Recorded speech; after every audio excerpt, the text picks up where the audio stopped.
Hi, I'm Michael Kearns, and welcome to Michael Mentors, our second installment. And I guess you're all getting prepared for your get out of jail card, get out of jail free card from Governor Gavin Newsom. That should be happening in a couple of weeks. Now, what that means, I'm not exactly sure because there is the stipulation that you still wear your mask.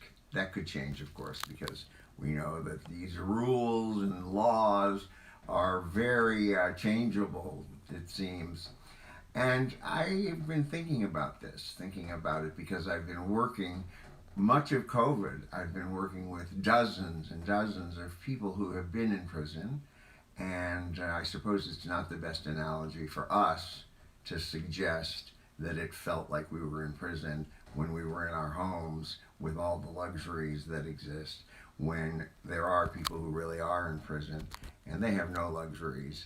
I've worked with people on the notion of when they get out of prison and what happens in those days right when they leave prison after 6 months, after 23 years.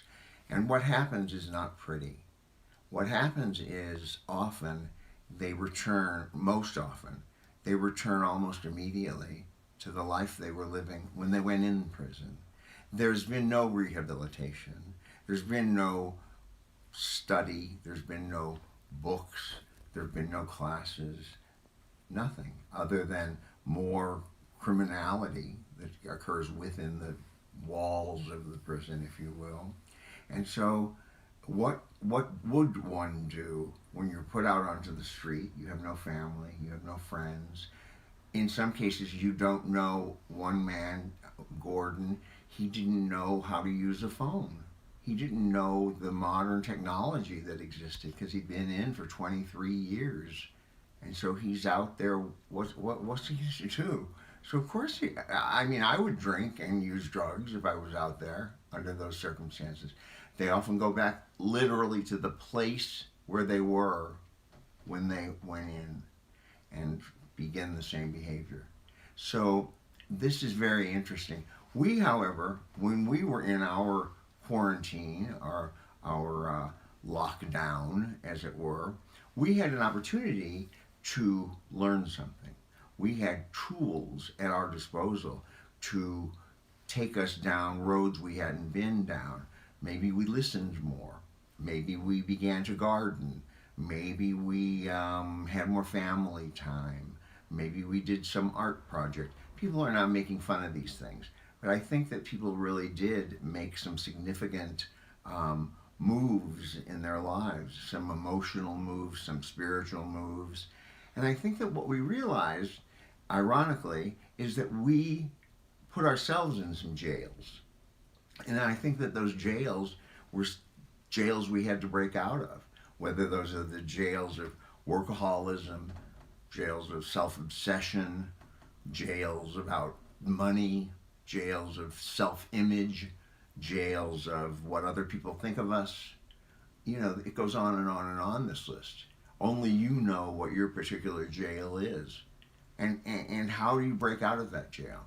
And do you, now that we're free, now that GovGav is allowing us to live life more normally, do you return to your habitual behavior? Do you let go and forget the lessons you learned?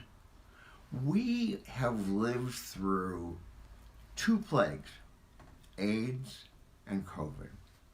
It seems that we have a responsibility to ourselves and to each other, to our families, to our loved ones, to those who have died, to the thousands and thousands who have died, to make change.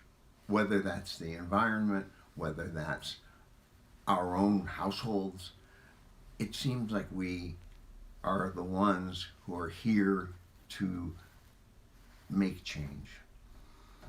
I must say that I can't express the disdain I feel for the way America has held on to its ties to slavery, which have led to the prison industrial complex, which is, of course, tied to greed and nothing but greed and racism.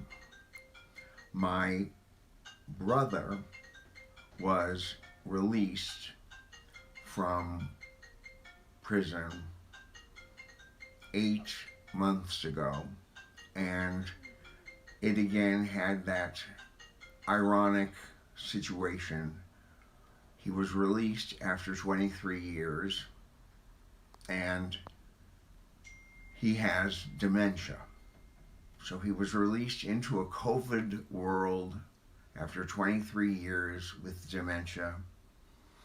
Over 200,000 prisoners will be diagnosed with dementia in the next 10 years. They do nothing about it. We are convinced he was released because he has dementia and the prison doesn't want to deal with it. They also, by the way, do not deal with COVID. There's 1 out of 5 prisoners across America who have COVID. So we have COVID, we have dementia, and these men and women are locked up. This is a tragedy beyond my comprehension. And when it hits you, when it hits your life, your family, your flesh and blood brother, there's nothing quite like it that you can justify or you can reconcile or you can make sense of.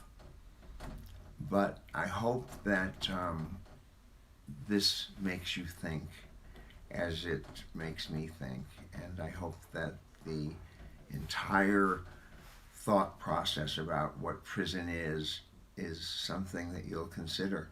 The show, by the way, the show is called Released, Not Free, and it will live stream this Sunday, the 23rd at 5 p.m. It's a Skylight live presentation.